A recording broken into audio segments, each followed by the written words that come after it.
This is NTD Evening News. Live from our NTD Global Headquarters in New York City, here is Tiffany Meyer. Good evening and thank you for joining us tonight. I'm Iris Tao in for Tiffany Meyer. In an effort to reduce civilian casualties in war against Hamas, Israeli forces evacuated another area in Gaza City. Israel's defense minister explains that they're not only fighting terrorists in the Gaza Strip, but are also at war on 6 other fronts. NTD's Jason Perry has the latest.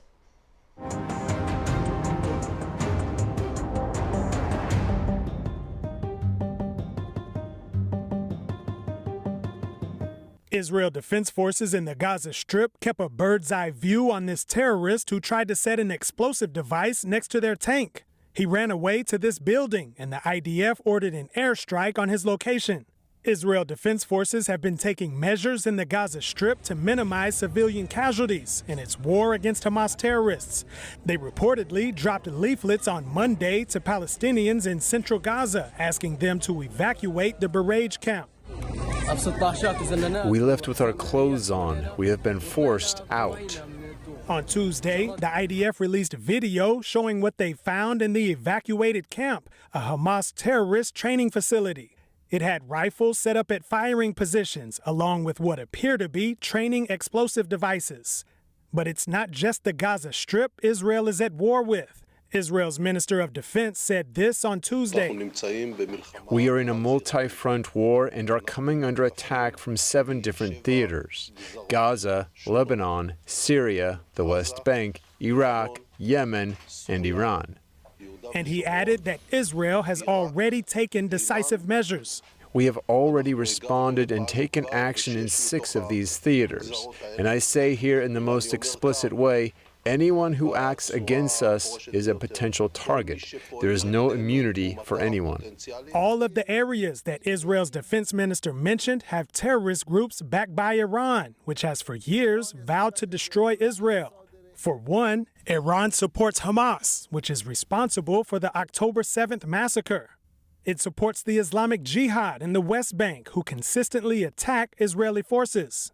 And across Israel's northern border, Iran also supports Hezbollah terrorists in Lebanon, who've been firing rockets into northern Israel on a daily basis. Tehran supports the Houthi terrorists in Yemen, who have been firing attack drones and missiles at Israel and attacking ships in the Red Sea that they think are headed to Israel. It also supports terrorists in Syria, who have also been launching attacks at Israel. And looking further out, Iran receives support from the Chinese Communist Party. Iranian-backed Kataib Hezbollah terrorists in Iraq recently injured 3 U.S. service members in a drone attack. Now, just hours after that attack, the U.S. struck terrorist sites in southern Baghdad early Tuesday morning. The U.S. has warned other countries not to get involved in the Israel-Hamas war. Jason Perry, NTD News. Rounds of explosions sounding off in the Red Sea. The Yemeni Houthis today admitting to a missile attack on a commercial ship sailing through the vital trade route. The shipping company said no crew members was injured from these strikes. Israel said separately that it had intercepted a hostile aerial target in the region. And on top of that, the Iran-backed Houthis also claim responsibility for drone attacks targeting certain parts of Israel. Since the October 7th attack, the Houthis have been showing solidarity with Hamas terrorists by ramping up missile strikes on cargo ships in the Red Sea. For a closer look at the escalating tensions in the Middle East, I spoke with retired Navy SEAL officer Mike Sorelli about the latest U.S. airstrikes against terrorists in Iraq and the Houthis' attacks today in the Red Sea. Sorelli is also the author of the book, The Everyday Warrior. Mike Sorelli, thanks so much for joining us. Thank you for having me. So first, we learned just today that President Biden ordered airstrikes in Iraq just hours after Iranian-backed groups on Monday attacked and injured several U.S. service members there. The administration says is to weaken the group's ability to continue attacks, calling the U.S. response necessary and proportionate. But Mike, is the response enough to deter further attacks like this on U.S. troops? I think the word necessary is a little belated. While I'm glad to see that the Department of Defense and the Biden administration finally took action, it's too little too late. One of our service members was critically wounded. their life will be completely different.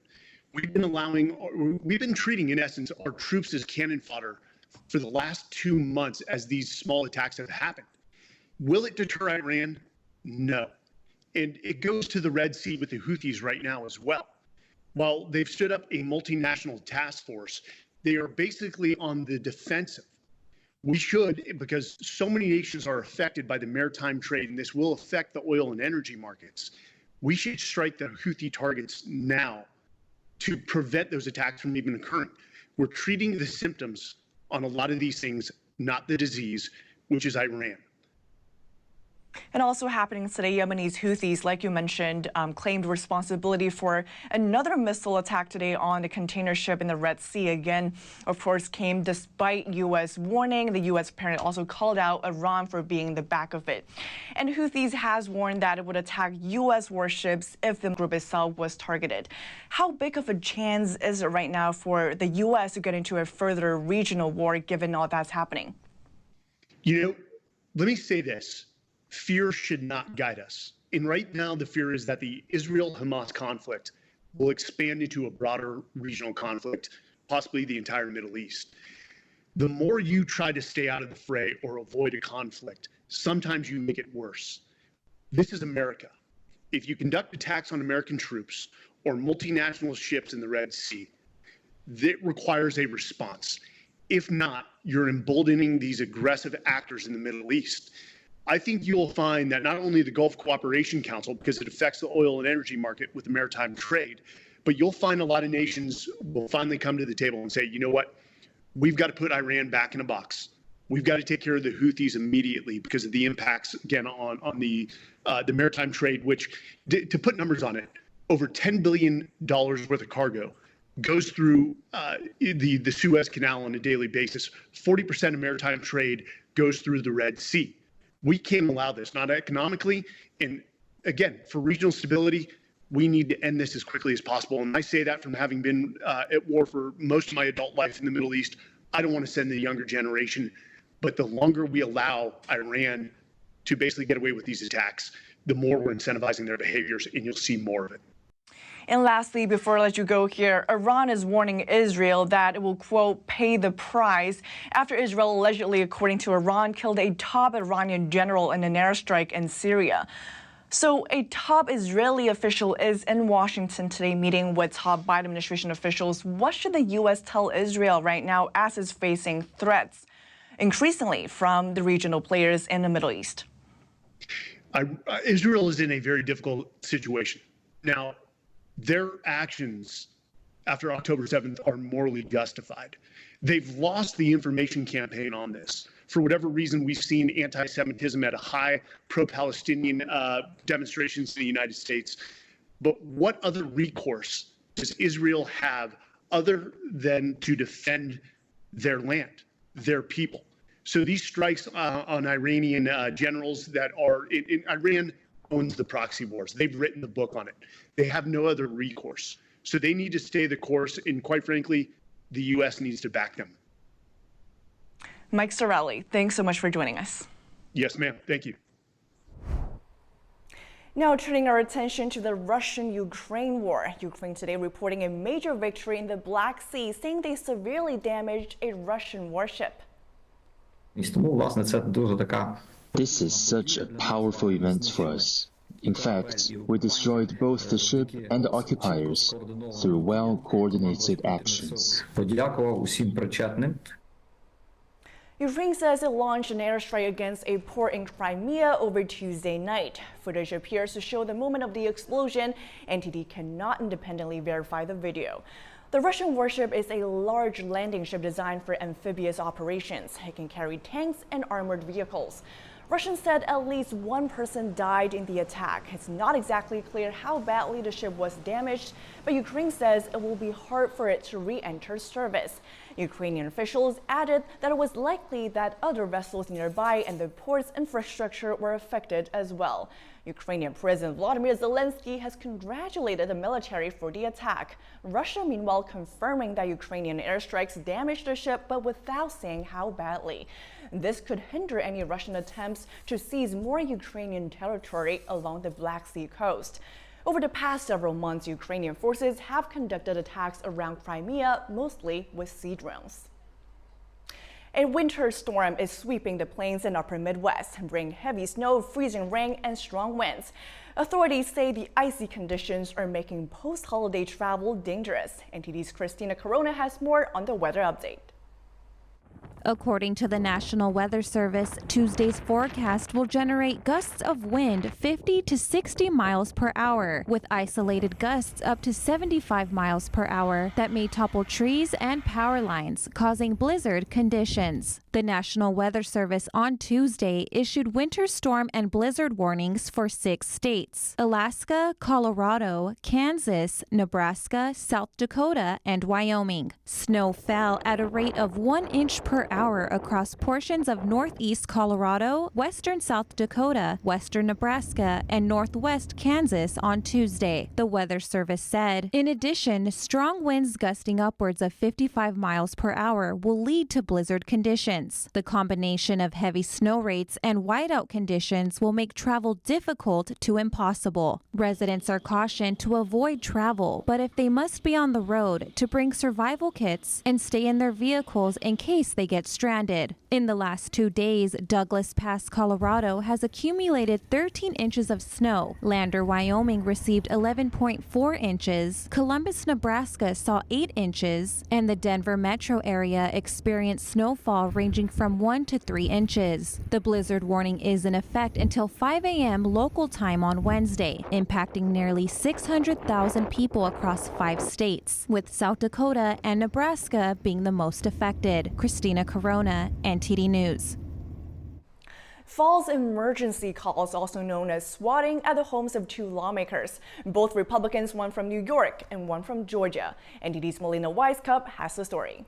The latest swatting attempt directed at Congresswoman Marjorie Taylor Greene on Christmas morning. A man in New York called Georgia's suicide hotline number, claiming that he had killed his girlfriend and was about to kill himself, reporting the Congresswoman's address as his own location. Since this was not the first swatting attempt directed at the Congresswoman, the local police quickly recognized her address, contacted her security detail to then find out there was nothing wrong, and did not deploy to her house to check it out. And while they realized this was a fake call, there was another police department in New York that did not realize it was a fake call before going to a congressman's house in New York. Congressman Brandon Williams, a Republican in the state of New York, he was targeted by a swatting attempt on the same day. There was a false report claiming that there was shooting in front of his house, but troopers did call the congressman before they showed up at his house, to which the congressman was grateful for and instead sent them home with a couple of homemade Christmas cookies. But there doesn't appear to be a way to stop the swatting. Congresswoman Marjorie Taylor Greene, who's been swatted on numerous occasions, was outraged, writing on X, "I've been swatted 8 times, but the FBI can't seem to figure out who is responsible for the swatting and says the law doesn't allow them to track them down. The FBI can do so many things, but cannot figure out who wants me killed in a hail of bullets fired by a SWAT team." Now the Congresswoman's vowing to introduce legislation to track down swatters when she returns to D.C. Reporting from Washington, D.C., Melina Weiskup, NTD News.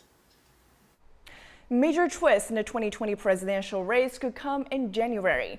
Key events are slated, many of which might impact former President Trump. He's leading in the polls, but legal battles are looming over his campaign. NTD's Arian Pastor has more on what to look out for after New Year's Eve. 5 key events in January could affect the outcome of the 2024 presidential election. Let's first take a look at Colorado's Supreme Court removing former President Trump from the state's 2024 ballot. Shortly after the decision was made last week, Trump spoke at an event in Iowa. They want to silence me because I will never let them silence you. And in the end, they're not after me, they're after you. I just happen to be standing in their way, and I always will stand in their way. Many are now expecting the U.S. Supreme Court to intervene, which might happen by January 4th. That's because on January 5th, the state is set to start printing ballots for its primaries. On January 10th, CNN will host a Republican primary debate in Iowa, just 5 days before the state's caucuses. Debates have proven they can boost or hurt campaigns. Former South Carolina Governor Nikki Haley is now on pace with Florida Governor Ron DeSantis in nationwide polls, partly thanks to strong performances, like in this News Nation debate. First of all, he's mad because those Wall Street donors used to support him and now they support me. In a less consequential case for Trump, closing arguments are set to begin on January 11th in New York City. That's in the civil trial over Trump's New York City business, which the judge has already found liable for fraud. He'll now decide the amount the former president has to pay. This case is more likely to reach a timely conclusion than other trials. On January 15th, Iowa will hold its caucuses. Trump is expected to emerge as the winner, as he's leading the polls at 50% according to polling averages. Less than 3 points separate DeSantis and Haley at roughly 18 and 16 respectively. Coming in second in Iowa is crucial for DeSantis to maintain his role as the top challenger to Trump. And lastly, New Hampshire will hold its primaries on January 23rd. Trump is leading the polls in that state as well, enjoying a strong 20-point lead over Haley. DeSantis comes in fourth, behind former New Jersey Governor Chris Christie. However, the state's rules make it hard to predict an outcome. Voters who are not affiliated with a party can request either a Republican or Democratic ballot on primary day. Ariane Pastar, NTD News. The powerful Coke donor network is quietly stepping back into presidential politics by putting its cash behind presidential candidate Nikki Haley. We'll take a closer look.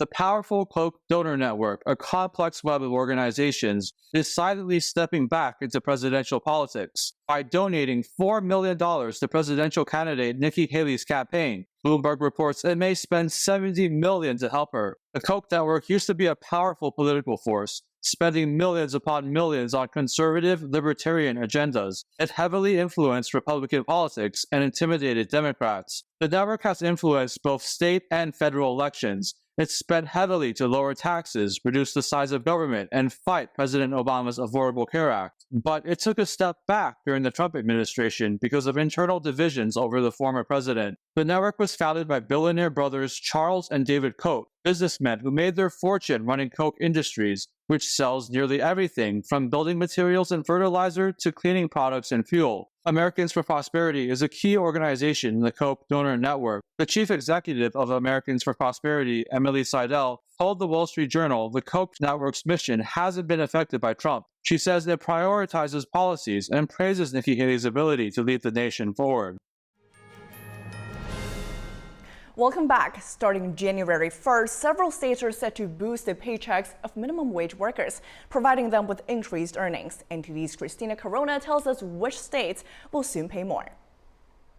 On January 1st, 22 states will increase their minimum wages, raising pay for an estimated 9.9 million workers. In total, workers will receive nearly $7 billion in additional wages from state minimum wage increases. According to the Economic Policy Institute, the states with minimum wage increases are Alaska, Arizona, California, Colorado, Connecticut, Delaware, Hawaii, Illinois, Maine, Maryland, Michigan, Minnesota, Missouri, Montana, Nebraska, New Jersey, New York, Ohio, Rhode Island, South Dakota, Vermont, and Washington, while Florida increased their minimum wage in September 2023. Hawaii is leading with the most significant minimum wage increase, seeing a boost of $2, while Washington remains the state with the highest hourly minimum wage at $16.28. Michigan will have the lowest minimum wage increase of 23 cents. In addition to the 22 states, 38 cities and counties will also raise their minimum wages above the state minimum on January 1st. According to EPI data, nearly 58% of workers who will benefit from the coming wage increase are women, 9% are Black, and nearly 38% are Hispanic. More than 25% of those getting a pay raise are parents, which is crucial since almost 20% of these workers currently have incomes below the poverty line. The Department of Labor reports that 20 states will stick to the federal minimum wage of $7.25 per hour. In July, Senate Democrats presented the Raise the Wage Act of 2023, which, if approved, aims to raise the federal minimum wage to $17 per hour by 2028. Christina Corona, NTD News, El Monte. As we close out 2023, we take a look at some of the major events that happened at the start of the year. From rioting in Brazil to the collapse of Silicon Valley Bank, NTD's Daniel Monahan has the recap of the year's first quarter. Brazil was rocked by massive demonstrations and rioting in January. The trouble began a week after Luiz da Silva's presidential inauguration. Supporters of former President Jair Bolsonaro invaded and defaced the country's Congress, presidential palace, and Supreme Court on January 8th. Da Silva blamed Bolsonaro for inflaming his supporters after allegations about potential election fraud. Over to New Zealand, Prime Minister Jacinda Ardern made a shock announcement on January 19th that she had no more in the tank to lead the country. And so today I'm announcing that I will not be seeking re-election. Ardern was the target of criticism for her COVID responses, which included strict lockdowns and vaccine mandates. Over 50,000 people were killed in Turkey and Syria in February after a powerful 7.8 magnitude quake struck before sunrise on February 6th. Dramatic scenes followed as rescue workers tried to save the countless people trapped in the thousands of collapsed buildings. And so let's work together in solidarity to assist all those hit by this disaster, many of whom were already in dire need of humanitarian aid. Over to the U.S. now. A suspected Chinese surveillance balloon spent a week flying over the United States and Canada before finally being shot down off the Atlantic coast. On Wednesday, when I was briefed on the balloon, I ordered the Pentagon to shoot it down. President Biden was criticized for his slow response to the crisis, and the incident aggravated already strained relations between Washington and Beijing. Tragedy struck Greece in February. Nearly 60 people were killed when a passenger train carrying mostly university students collided head-on with a cargo train. The Greek Prime Minister first blamed the crash on human error, but later admitted a lack of investment and problems of neglect in the railway. The death stirred public outrage, prompting anti-government protests. Around 10,000 demonstrators, including students and railway workers, gathered outside Parliament to express grief and anger, resulting in clashes with police. Over to Russia and Ukraine, the hard-fought battles for the city of Bakhmut played out before people's eyes. Yevgeny Prigozhin, the founder of Russia's Wagner mercenary group, published a video showing his fighters inside the city in early March. I am addressing the President of Ukraine, Volodymyr Zelensky. Dear Volodymyr Zelensky, Wagner PMC units have practically surrounded Bakhmut. His announcement came after weeks of Moscow sending thousands of troops in waves to try to capture the eastern city and secure its first battlefield victory in more than half a year. Reminiscent of World War I, the battle for Bakhmut was fought from trenches, with the heavily mined battlefield described as a meat grinder by commanders on both sides. In the Middle East, tempers flared in Israel in March over judicial reform. Prime Minister Benjamin Netanyahu said the overhaul was needed to restore balance between the branches of government. The plans led to escalating protests in March by a furious opposition who saw the reform as a threat to democracy. Clashes broke out at several Tel Aviv protests as police confronted demonstrators who repeatedly blocked highways and roads. Netanyahu later called a temporary halt to his judicial plans amid fears that Israel's worst national crisis in years could fracture his coalition or escalate into violence. Out of national responsibility, out of the will to prevent the rift in the nation, I have decided to suspend the second and third readings of the law in this term of the Knesset. Other big events included China's communist leader Xi Jinping's power grab. Xi secured a third 5-year term on March 10th to tighten his grip to become the country's most powerful leader since Mao Zedong. Also in March, Silicon Valley Bank became the largest bank since the 2008 financial crisis to collapse when California regulators closed it on March 10th. The high-profile lender to the technology sector collapsed after depositors fled in large numbers, withdrawing $42 billion in 24 hours as higher interest rates caused the bank to wobble. The failure stranded billions in deposits, caused major market disruption, and heightened stress across the global banking sector. In France, hundreds of thousands marched against President Emmanuel Macron's pension reform, which raised the retirement age from 62 to 64. The city hall of the southwestern French city of Bordeaux was set ablaze in the evening on March 23rd as protests raged across France. Black-clad groups threw projectiles at police in Paris, who charged at them in confrontations on the fringes of the march in Paris. Back to the United States, where a heavily armed shooter killed 3 9-year-olds and 3 adult staff members on March 27th. The shootings happened at a private Christian school in Nashville, Tennessee. Police killed the attacker, who was later identified as Audrey Elizabeth Hale, a 28-year-old woman who identified as a man. Hale was a former student at the school. Daniel Monahan, NTD News. Many religious sites were closed this Christmas amid the fighting between Israel and Hamas. Iran-backed Hezbollah fired missiles that hit a church in Israel, wounding 10 today. We spoke with Rabbi Abraham Cooper on the moral and historical implications of this war during Christmas season. Cooper chairs the Simon Wiesenthal Center and the U.S. Commission on International Religious Freedom. Rabbi Abraham Cooper, thanks so much for joining us. Thank you for having me.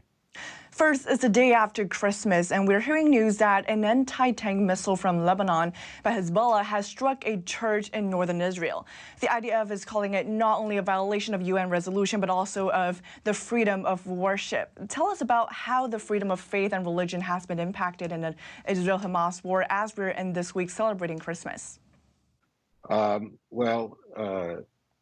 What's been going on, of course, since October 7th, when 3,000 Hamas terrorists invaded southern Israel and unleashed barbarities that make them, guilty of crimes against humanity.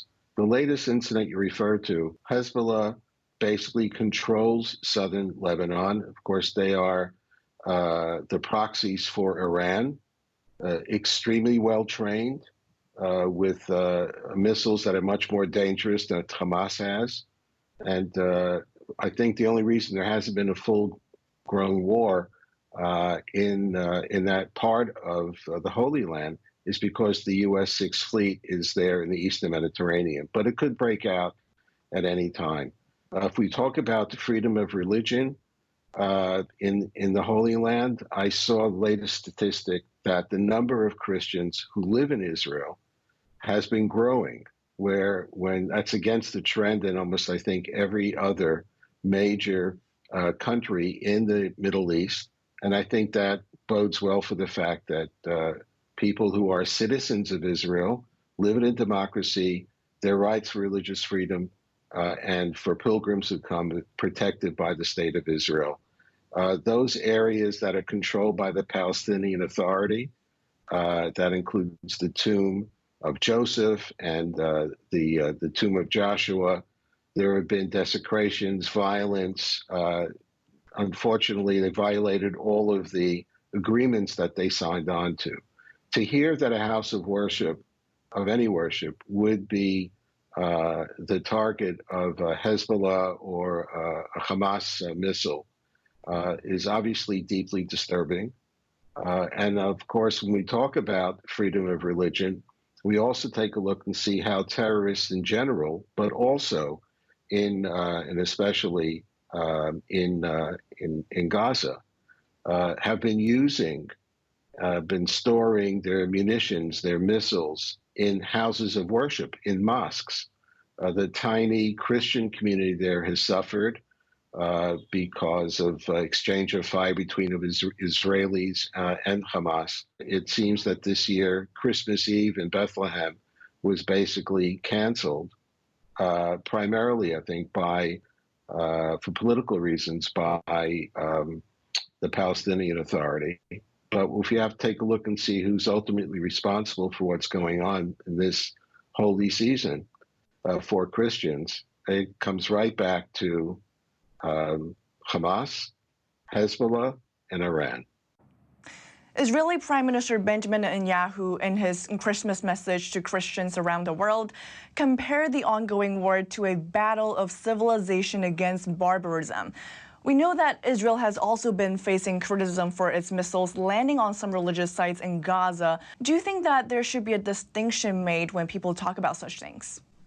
Well, I think what Hamas and its supporters succeeded in doing around the world is to give the impression that they are on the same moral plane as Israel or any other nation for that matter. When you think of Hamas, think of ISIS, think of Al-Qaeda.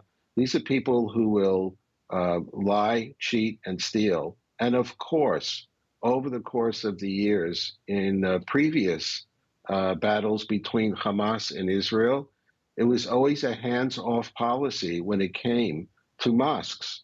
Israel would never target a mosque until they have found out that the mosques are actually used, as are hospitals, as are UNRWA schools, and other facilities. They're used to store munitions, to store missiles. There's a part of the underground network of Hamas. They take full advantage of every location, of every building. They themselves have no respect for religious sites. So I think there is a fundamental difference. And in terms of the current battle, I have to agree with Prime Minister Netanyahu. This is a battle between good and evil. The mass murders, the mass rapes, the horrible stories that we've been hearing. Hamas, on October 7th, they were broadcasting their crimes against humanity. There was a sense of celebration, of glee, of a barbarity that we thought was would never be associated again with contemporary life. They've brought it back to life. And Netanyahu's top advisor, namely Israeli Minister of Strategic Affairs, is in Washington today, meeting with Secretary of State Antony Blinken and NSC's Jake Sullivan from the White House. What do you think the U.S.'s message should be to Israel at this point in time when it's facing calls for a ceasefire? Well, I understand that there's been a 4-hour time slot today to allow and enable more humanitarian aid to get into Gaza.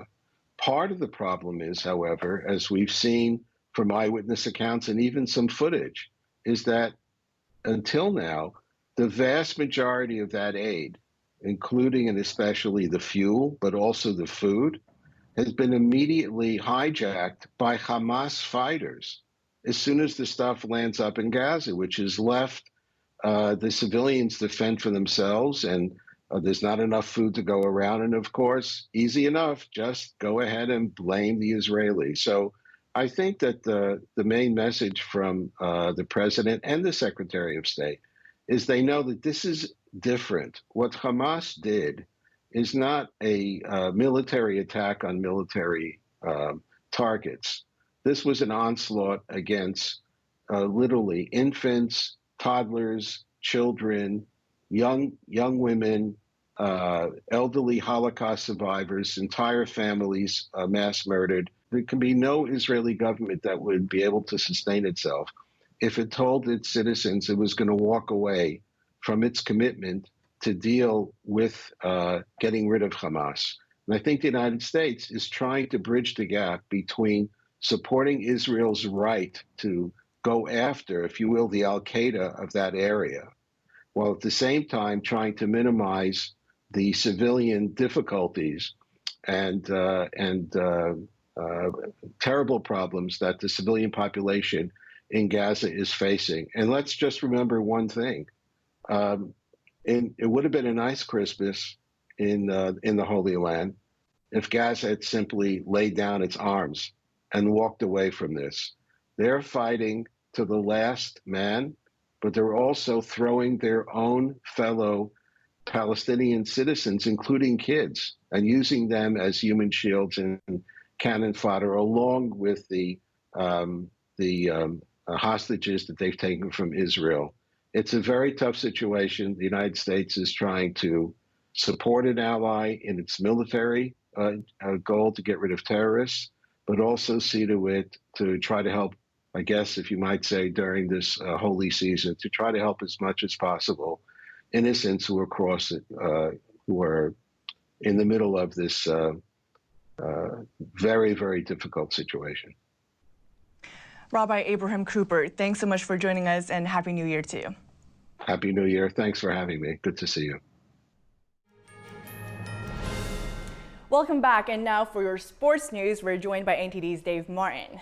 Dave, so last night's Monday Night Football contest paired the top two MVP candidates against each other, at least in terms of betting odds. Now, are you on board with Lamar Jackson winning it? Yeah, I mean, the season's not over, but he clearly was the better player last night in the head-to-head battle against, Brock Purdy in San Francisco, who had been considered the favorite. I mean, his ability to scramble out of the pocket, avoid pass rushers, and extend plays, it's really incredible. I mean, he's always been like that, but he's had some injury problems the past couple of years. Now this year, he and Baltimore, they've really kind of snuck up on everyone. They started off somewhat slowly at 3-2. Now they're on a roll. They've won 9 of their last 10. All of a sudden, they have the best record in the NFL. Now, Purdy's had a great season, too. He just had a rough game last night with 4 interceptions, and his team no longer has the best record. That's always a big factor in determining the MVP as well. Now, another development yesterday was the New York Giants quarterback Tommy DeVito getting benched in their loss to the Philadelphia Eagles. Is it the end of his feel-good story there? I mean, I hope not. It's such a great underdog story. Undrafted rookie quarterback from New Jersey, not far from where they play. Now, he hadn't put up MVP numbers for sure, but he led them to a few wins, and local fans really connected with his heritage, it seemed. Now, that said, Tyrod Taylor certainly looked better against Philadelphia when they put him in at halftime. Now, Taylor is a veteran player. He's 34. I would think you'd play him if you're looking to win now, but the Giants are out of the playoff race, which is why I think they would want to see really what they have with DeVito here. Now, the Giants, though, they have not announced which way they're going to go with this, so we'll probably have to see later this week what happens. Now, looking at the college game, Florida State, after getting snubbed for the playoffs, arrived at the Orange Bowl yesterday without several key players. Now, why would some players skip the bowl game? Yeah, we're not talking about injuries here either. The bowl games, they've become devalued these days. Even the Orange Bowl, which is one of the biggest. Now that we have the playoffs, these games are essentially college football's version of the NIT tournament. They take a back seat in terms of importance, but also the bowls themselves have lost their appeal because there's too many of them. 80 years ago, it was just the Rose Bowl. Eventually, they added, more like the Cotton, the Sugar, Orange, Fiesta, and it was an honor to play them because only the best teams were invited. Now, by 1990, there were 19 bowl games. Now it's more than double. There are 41. So it's completely watered down the whole bowl season. You no longer even have to have a winning record to get invited, and it no longer determines the national champion. So there's little to play for, and some stars don't want to risk injury in a meaningless game leading up to the NFL draft. Now, shifting gears to basketball, the Detroit Pistons play tonight looking to avoid a record-breaking 27th straight loss. What has to go wrong for something like this to happen? Well, probably a number of things. I mean, player scouting, player development, coaching, injuries. It could be a combination of all of them. Now, they have a well-respected coach in Monty Williams. He's shown he can win with a good roster already. Amazingly, they actually started the season 2-1 all the way back in October before losing 26 straight now. They've had several top picks in a row. It's really a matter of developing those players and seeing what you have. Now, 27 straight losses would be a single-season NBA record, but the most over a 2-season span is actually 28 by the Philadelphia 76ers a few years ago. Eventually, all those high picks got them Joel Embiid, who won MVP last year. Now, the Pistons play the Brooklyn Nets tonight. If they don't win, though, their schedule only gets more difficult with a long road trip coming up. So they could end up on the wrong side of history for an extended period of time. Well, a lot to watch for tonight then. Dave, thanks so much for joining us as always. Thank you, Iris. And that's all for today's news. Thanks for tuning in. I'm Iris Tao. Good night.